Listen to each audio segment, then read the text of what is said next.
Bienvenidos. Hoy vamos a revisar el tema de Enterobius verbicularis, un parásito intestinal muy frecuente en la población humana, muy característico. Es un gusano que morfológicamente pues es muy distintivo, es muy pequeñito, de alrededor de 1 centímetro, pero la característica fundamental es que al menos las hembras terminan en una punta muy afilada. Es una característica muy peculiar de este parásito, de este gusano.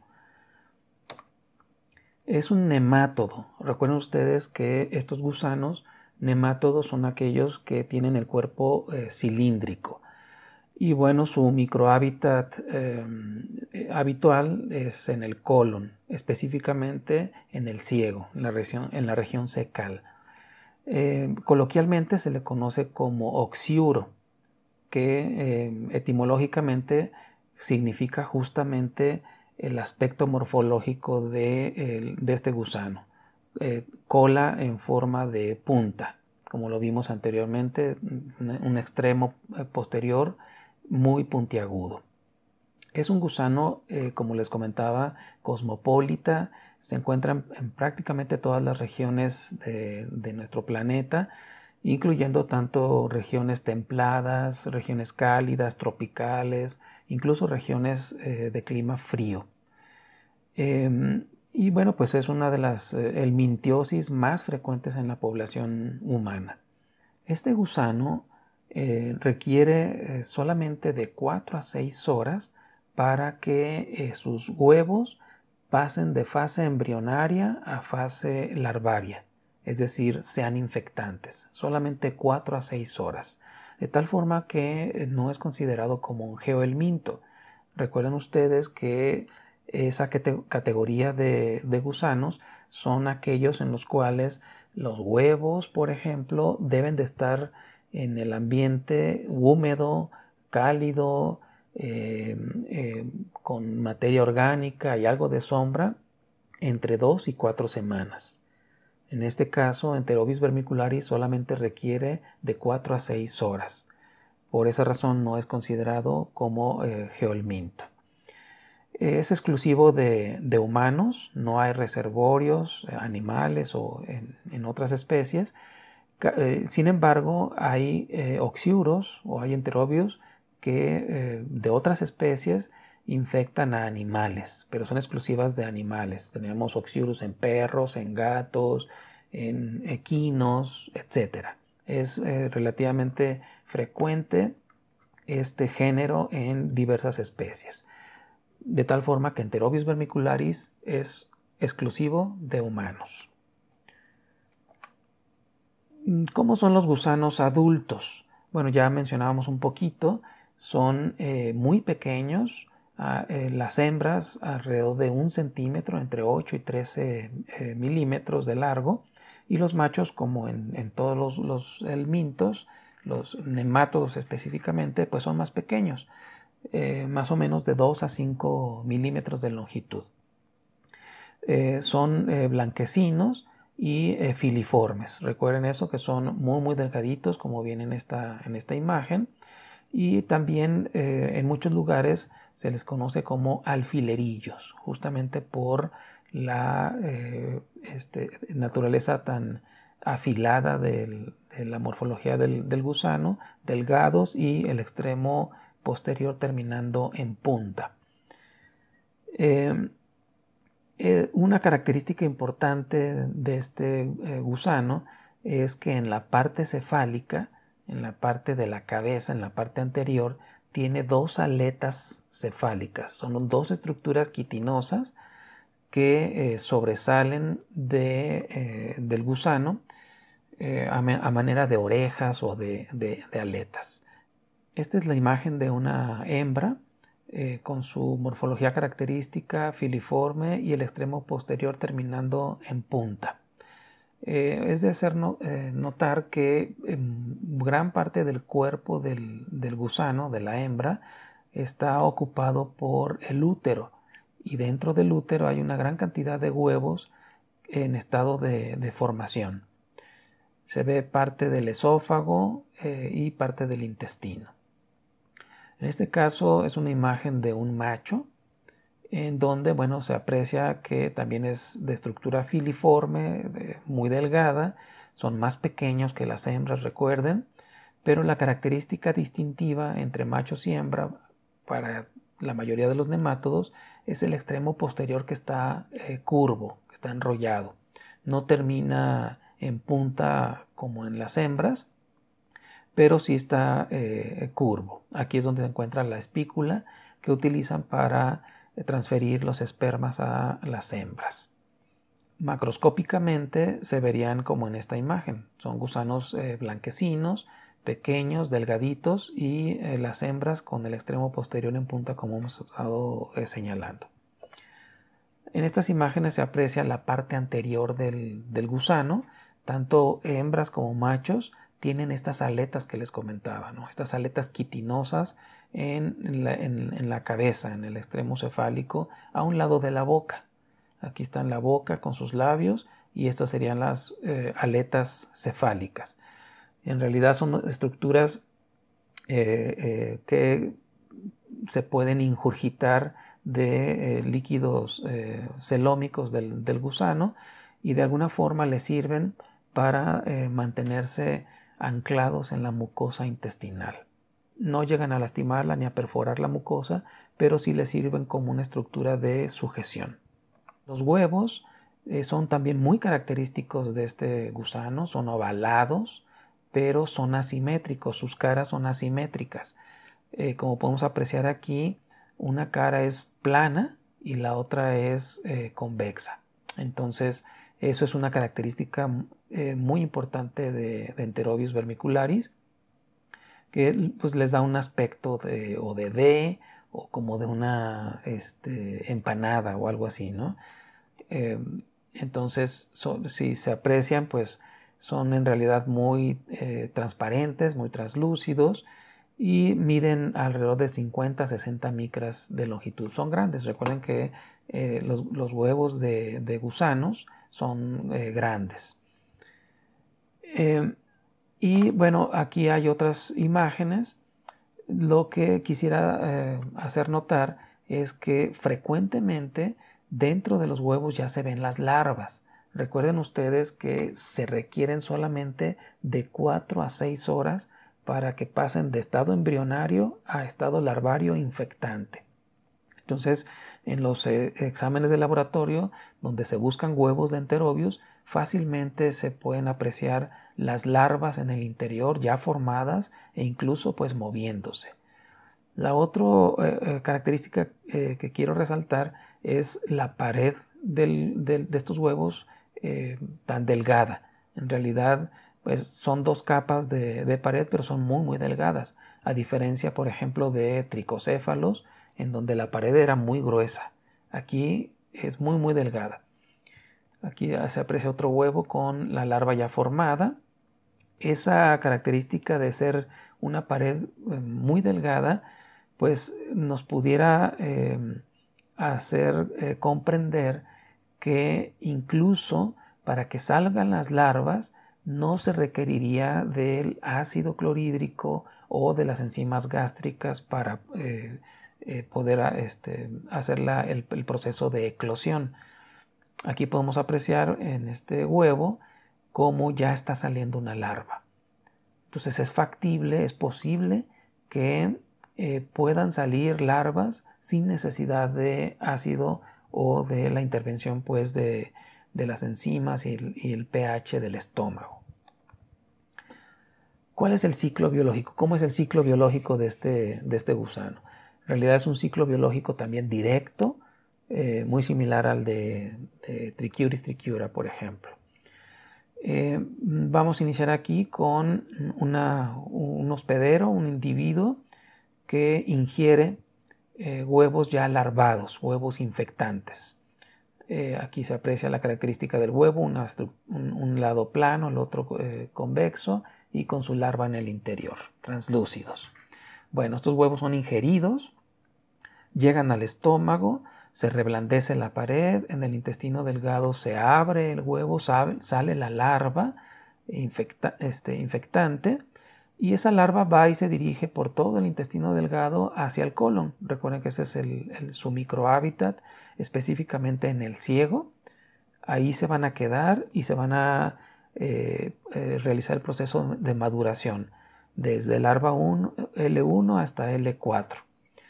4 estadios larvarios, y finalmente se transforman en adultos. Algunas larvas serán machos y algunas otras larvas serán hembras.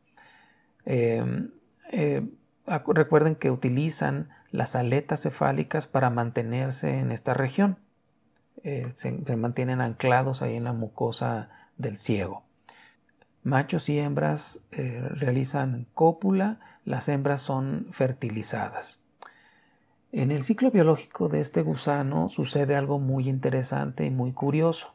Las hembras que ya son fertilizadas no van a depositar los huevos, cientos o miles de huevos en la región fecal donde se ubican en su microhábitat, sino que tienen que realizar un proceso de migración. Una vez fertilizadas, empiezan a migrar, empiezan a viajar, a reptar por la mucosa del intestino grueso, pasando entonces del ciego hacia el colon ascendente, colon transverso, colon descendente, recto sigmoides, y se van hacia la región del ano, a los márgenes del ano, atraviesan el esfínter anal, y entonces en esa región, en el ano, en la región perianal, es donde van a depositar los huevos ya fertilizados. Entonces estas hembras realizan todo este viaje de migración, y pues aquí en la mucosa anal es donde van a empezar a depositar huevos fertilizados. Una hembra puede depositar alrededor de 10,000, 15,000 huevos por postura. Para poder realizar ese proceso, las hembras expulsan un material pegajoso junto con los huevos y van depositando en la mucosa o en la región del ano, van pegando con esa sustancia cientos de huevos. Se ha establecido que las hembras pueden incluso migrar del ano alrededor de unos 8 o 10 centímetros hacia la periferia, y en toda esa región van a estar colocando o pegando huevos embrionados, ya fertilizados, con la sustancia pegajosa.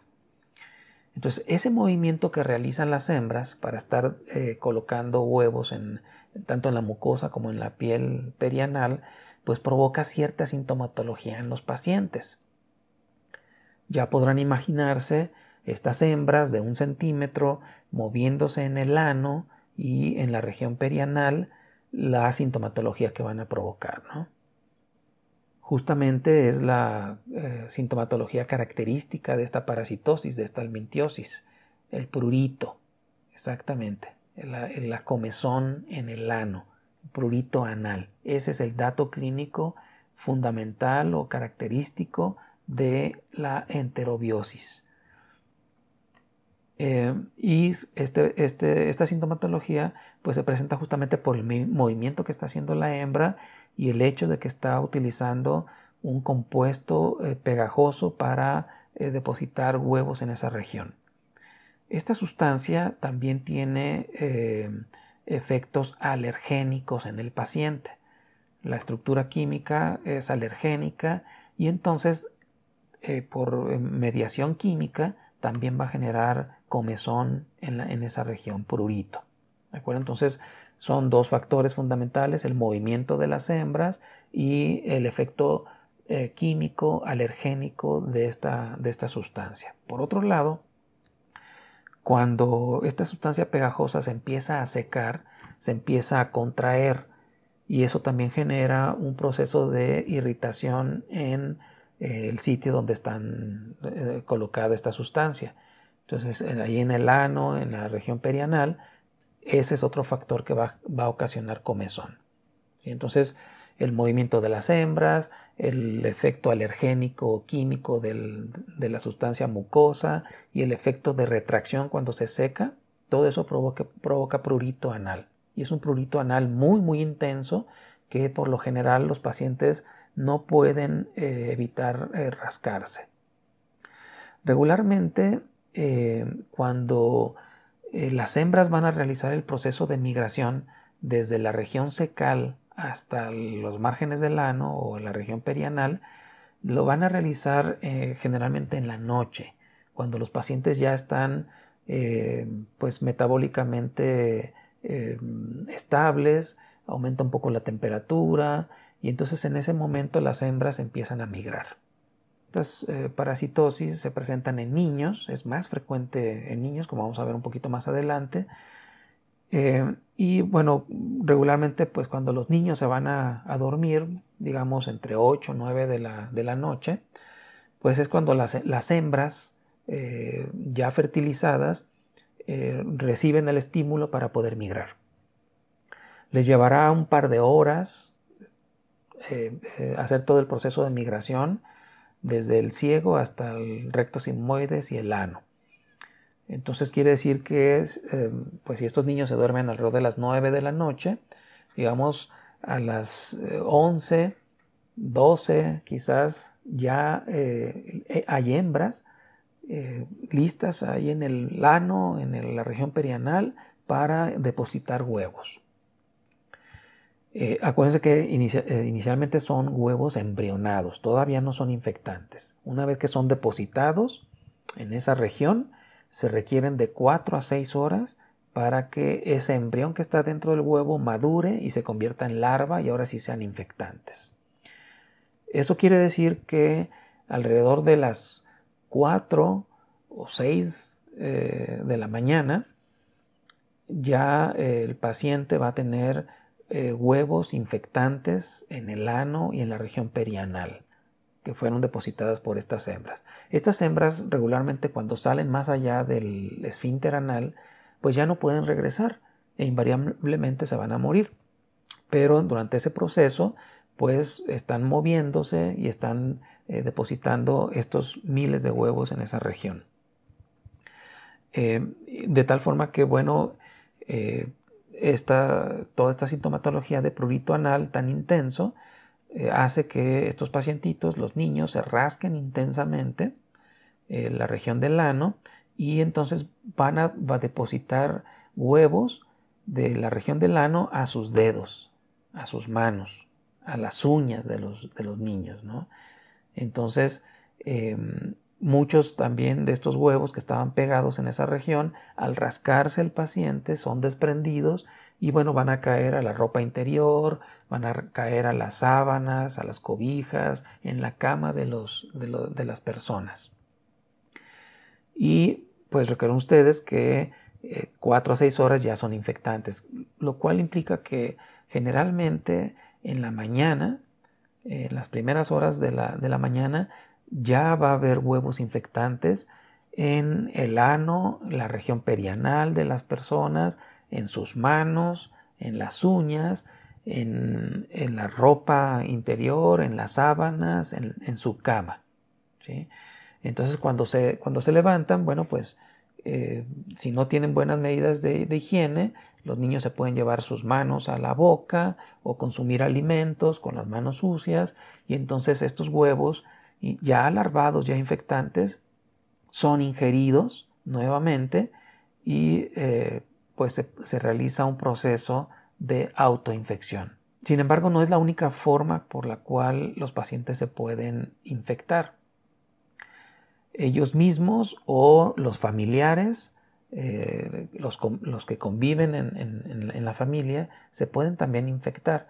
Estos huevos que quedaron en la ropa interior o que quedaron en las sábanas, en la cama, pues cuando estas camas sean tendidas, cuando sean arregladas, estos huevos se van a aerosolizar, van a pasar al medio ambiente. Recuerden que son huevos muy pequeñitos, muy frágiles, muy translúcidos y pueden permanecer mucho tiempo, muy ligeros, no son pesados. Acuérdense que la pared es muy delgada.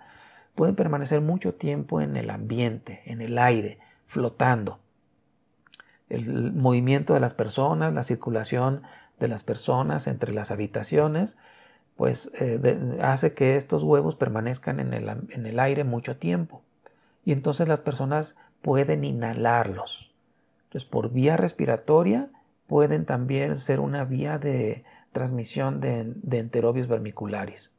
Las personas que los inhalan atrapan estos huevos en el moco nasal y luego son deglutidos y finalmente pasan a estómago y hacen nuevamente el ciclo. Pero aquí ya estamos hablando de otras personas. Los familiares también se encuentran en riesgo de adquirir esta parasitosis por inhalación. Si esta persona que está parasitada, los niños por ejemplo, pues se levantan y van a la habitación de los papás y les brincan en la cama y juegan con ellos, pues ese proceso hace también que los huevos que tienen en su ropa interior, en los márgenes del ano, en la región perianal, se desprendan y entonces pues ahora los papás o hermanos, qué sé yo, también van a poder ser parasitados. Se va a realizar el proceso de transmisión generalmente por inhalación. Estos huevos también pueden, si son habitaciones cerradas, con poca ventilación, pues finalmente van a caer sobre superficies. ¿Verdad? Estar en el aire, se depositan en superficies y pueden contaminar objetos personales como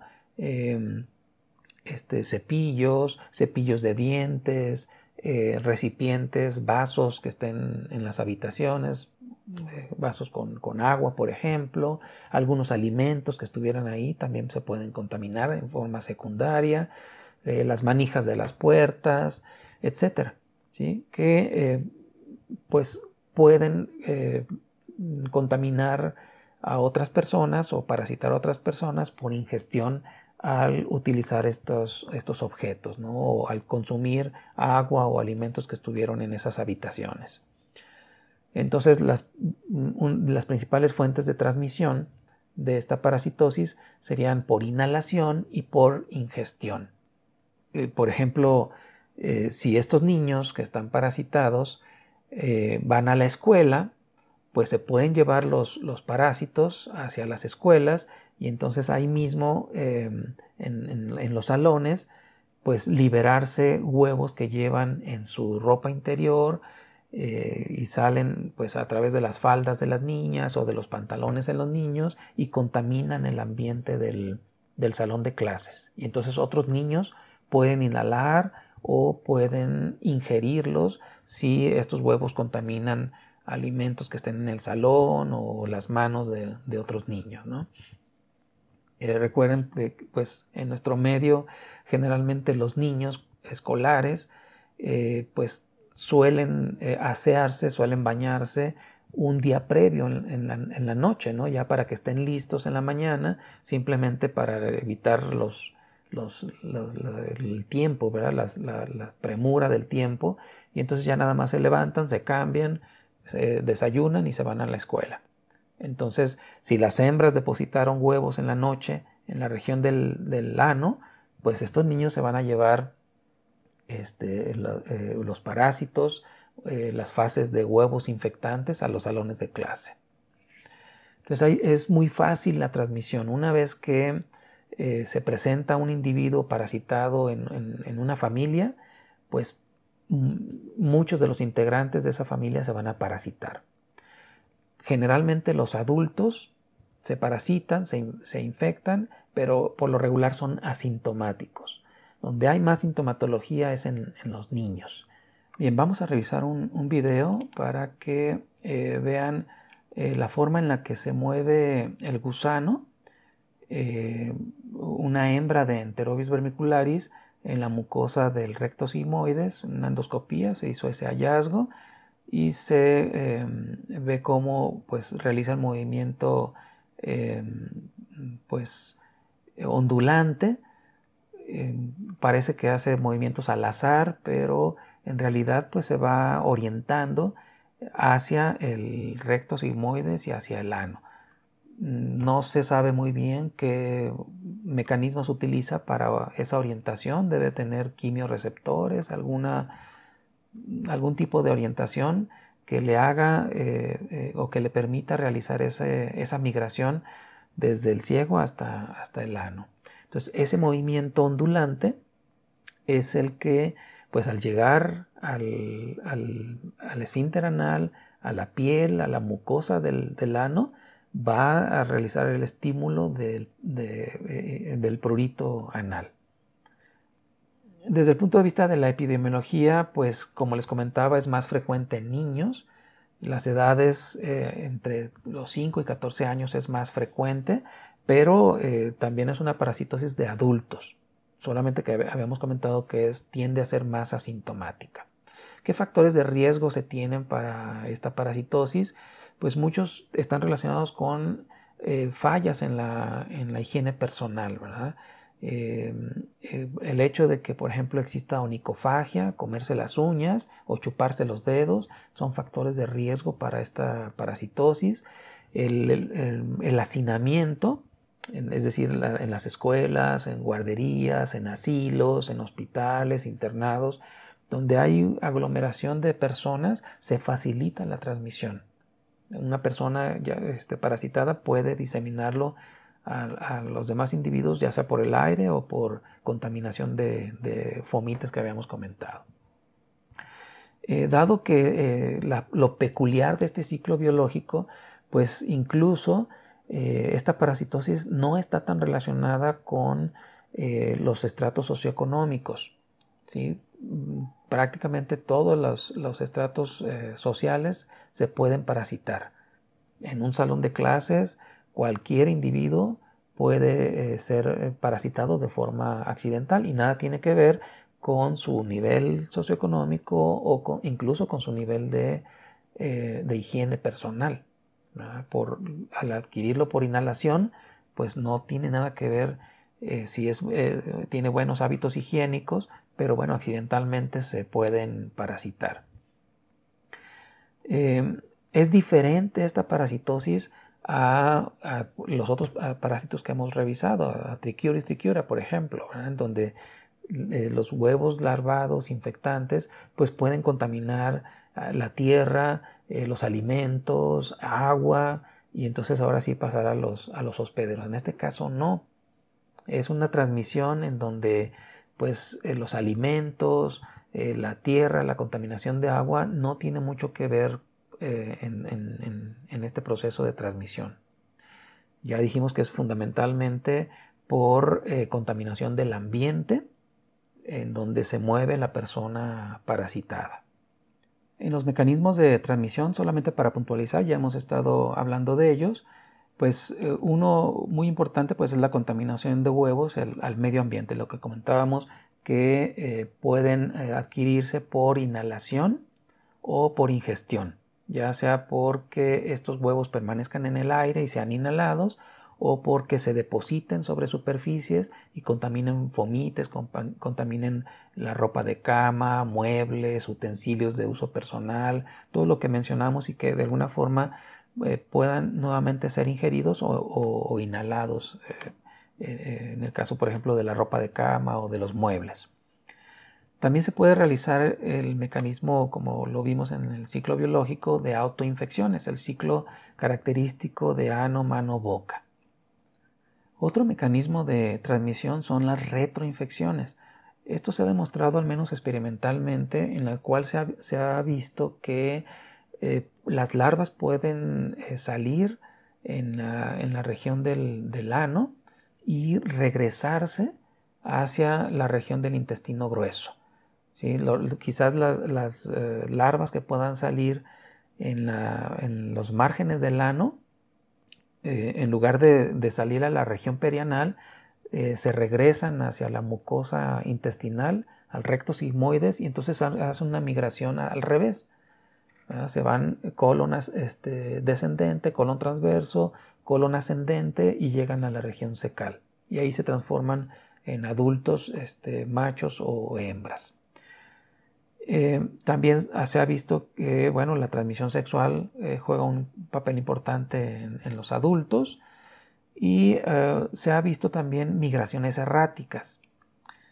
En ocasiones las hembras, como mencionábamos, que salen más allá del esfínter anal, pues se siguen moviendo y algunas de ellas se pueden perder. Entonces, por ejemplo, en las niñas pudiera ser que estos adultos o incluso larvas que pudieran haber eclosionado ahí en la región perianal se dirijan hacia la vulva y entren en la vagina.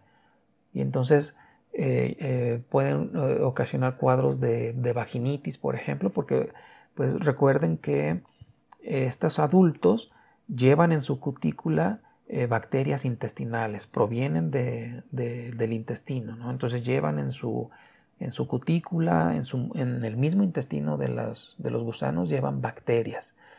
Y al entrar a la mucosa vaginal, pues arrastran también estas bacterias y pueden ocasionar cuadros de vaginitis. O incluso se pueden ir a la uretra y causar inflamación en ese lugar. O las hembras o adultos migrar más allá de la vagina, ubicarse en las trompas de falopio y causar salpingitis, o incluso más allá y caer al peritoneo y causar abscesos en ese sitio, ¿no? O cuadros inflamatorios de peritonitis. Entonces, eso se llaman migraciones erráticas. Finalmente, esos gusanos van a morir, no es un microhábitat, pero el problema es que llevan arrastrando microorganismos o el mismo gusano al morirse va a generar una reacción inflamatoria intensa. ¿Cuál es el cuadro clínico de la enterobiosis? Pues comentábamos que pueden ser asintomáticos, hasta un tercio de los pacientes pueden ser asintomáticos, fundamentalmente los adultos, como mencionamos, pero la sintomatología fundamental es el prurito, ¿sí? La comezón anal. Por efectos alérgicos a las sustancias que libera el gusano, también se puede presentar prurito en otras zonas, por ejemplo prurito nasal o prurito vulvar. Es una característica también relativamente frecuente de la enterobiosis. Pero es por un efecto alérgico, ¿no? A distancia.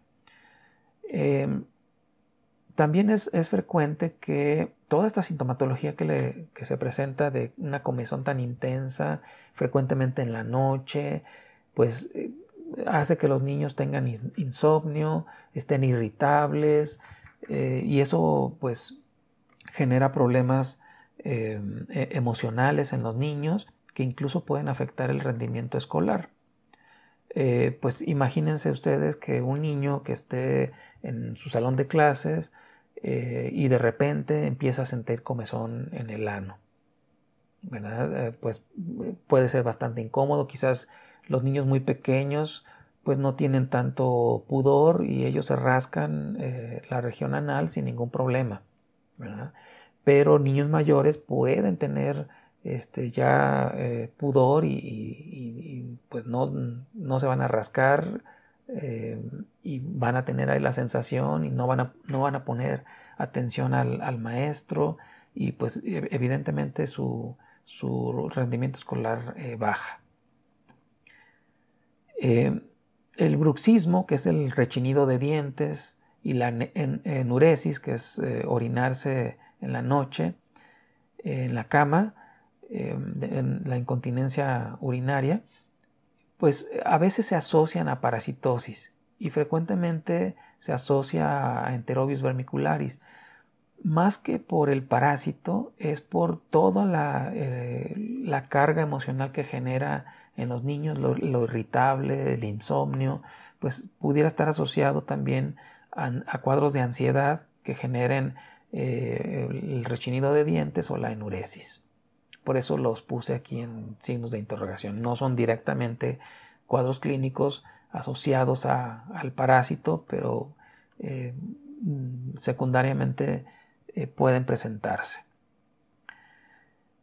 Puede haber otras manifestaciones intestinales, no son muy comunes, pero se pueden presentar náuseas, dolor abdominal, cuadros de diarrea, meteorismo, pero no son tan frecuentes. Recuerden ustedes que lo más frecuente de sintomatología en estos pacientes es el prurito anal. Ese es el dato clínico característico. Puede haber complicaciones. Si hay una gran carga parasitaria, pues algunos gusanos se pueden meter en la luz del apéndice, obstruirla y generar cuadros de apendicitis. ¿Cómo se hace el diagnóstico de Enterobius vermicularis? Pues es importante que puntualicemos. Los coproparasitoscópicos seriados no son de utilidad para el diagnóstico de esta enfermedad. Recuerden que estos huevos no están ubicados en la materia fecal, están pegados en la región perianal. Entonces, al momento de defecar, muy pocos huevos pueden ser arrastrados. Entonces, realmente las posibilidades de encontrar huevos en un coproparasitoscópico son muy bajas. Se estima que alrededor del 5%. Entonces, en realidad no es el método ideal de diagnóstico para esta parasitosis. Lo más utilizado es tratar de recuperar estos huevos en el sitio donde se localizan, en la región anal, en la región perianal, y para eso se utiliza la técnica de Graham. Es una técnica muy sencilla, también se le conoce como la técnica de la cinta adhesiva. Se usa una cinta adhesiva, lo vemos aquí en la siguiente imagen. En esta técnica se usa una cinta adhesiva que se coloca sobre una batelenguas, colocando la parte engomada hacia afuera, y con esta cinta se tocan la región anal, la región perianal del paciente, tratando de recuperar el material que se encuentra ahí. Entonces, si hay huevos de Enterobius vermicularis en esta región, se van a quedar pegados en la cinta.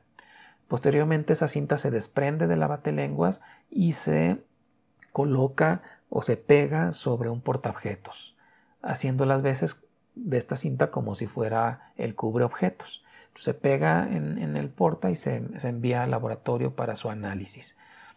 Esta técnica, por lo regular, la pueden hacer los familiares, en general los papás del niño, porque pues es preferible realizar la toma en la mañana, justamente en cuanto se despierta el niño, antes de que se levante, antes de que vaya al baño, antes de que se bañe o haga cualquier otra actividad, es preferible realizar la técnica. No se deben de poner talcos ni pomadas un día antes para pues evitar cualquier interferencia en la lectura. Por lo general se hace una toma, pero si salen negativas se pueden hacer hasta 5 o 7 tomas en días consecutivos para tratar de localizar el momento en el que las hembras van y depositan huevos en la región perianal. Y bueno, en el laboratorio así es como se van a observar al microscopio. Son grandes, translúcidos, con la característica que habíamos comentado de un extremo plano, el otro curvo. Pero bueno, se requiere cierta experiencia porque la cinta, cuando se pega sobre el vidrio, puede generar ciertas burbujas, y a veces las burbujas se parecen mucho en la forma del huevo, ¿no? Entonces uno tiene que apreciar que realmente tenga la pared del huevo delgada y que en el interior ya se vea quizás algún desarrollo de larva. Incluso pues se pueden ver moviéndose. Eso nos orienta que realmente son huevos de Enterobius vermicularis y no son artefactos. ¿Cuál es el tratamiento? Pues afortunadamente hay antiparasitarios, se utilizan del grupo de los benzimidazoles. Albendazol o mebendazol funcionan muy bien. Por lo general se da el tratamiento y se debe de repetir a las 2 semanas. Recuerden que el ciclo biológico puede llevar todavía larvas o huevos que están en proceso de desarrollo y que inicialmente no pudieran ser destruidos con los antihelmínticos, con el tratamiento inicial. Entonces hay que permitir que se desarrollen y a las 2 semanas posteriores ya se puede dar nuevamente el tratamiento. Es una de las pocas parasitosis intestinales en las cuales se puede recomendar el tratamiento a toda la familia, independientemente de si se les hizo o no el diagnóstico de enterobiosis. Ya vimos en el ciclo biológico que es muy fácil la transmisión en la familia, entonces es muy probable o hay altas posibilidades de que el resto de los integrantes de la familia estén parasitados, aunque estén asintomáticos.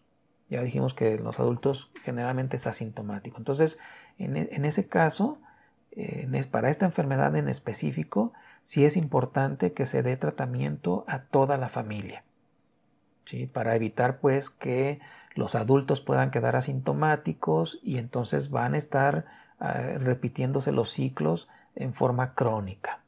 ¿Qué medidas de prevención tenemos para evitar esta parasitosis? Pues están centradas básicamente en dos aspectos.